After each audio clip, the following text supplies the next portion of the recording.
Haya ni mambo sita ambayo yanaweza yakajenga maisha yako ama yakayabomoa. Jambo la kwanza ni marafiki.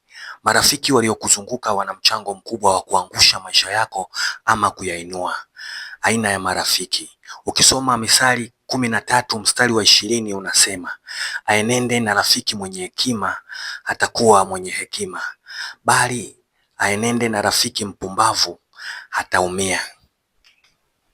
Namba 2, kile ambacho unakitazama mara kwa mara. Ukiwa unatazama kitu mara kwa mara, kinaweza kikachukua nafasi kwenye akili yako, na kama ni kizuri basi kitakujenga, na kama ni kibaya basi kitakubomoa. Namba 3, kitu chochote ambacho unakisikiliza kwa nyakati zote. Jambo ukilipa sikio linaingia katika akili yako. Kwa mfano, mafundisho mazuri ukiyasikiliza sana yatakujenga, lakini mafundisho mabovu ukiyasikiliza sana yatakuharibu. Kwa hiyo kuwa makini sana na kitu unachosikiliza. Namba 4, kuwa makini sana na maneno unayoyatamka kila siku. Kuwa mwangalifu na maneno ya kinywa chako.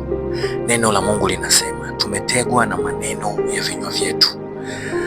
Ukisoma Mithali 13 mstari wa 2 unasema, mtu atakula mema ya matunda ya kinywa chake. Namba 5, kuwa makini sana katika kufanya maamuzi. Kabla hujafanya jambo, tafakari kwanza, maana unaweza ukafanya maamuzi yakakujenga, vile unaweza ukafanya maamuzi yakabomoa maisha yako.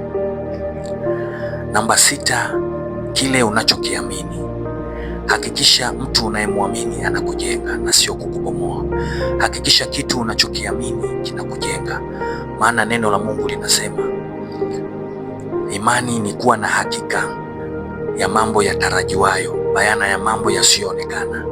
Kwa hiyo ukishakuwa na uhakika na hili jambo unalokwenda kulifanya, hakikisha lile jambo linakujenga na sio kukubomoa.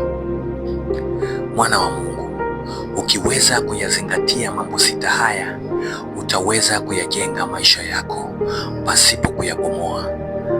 Asante.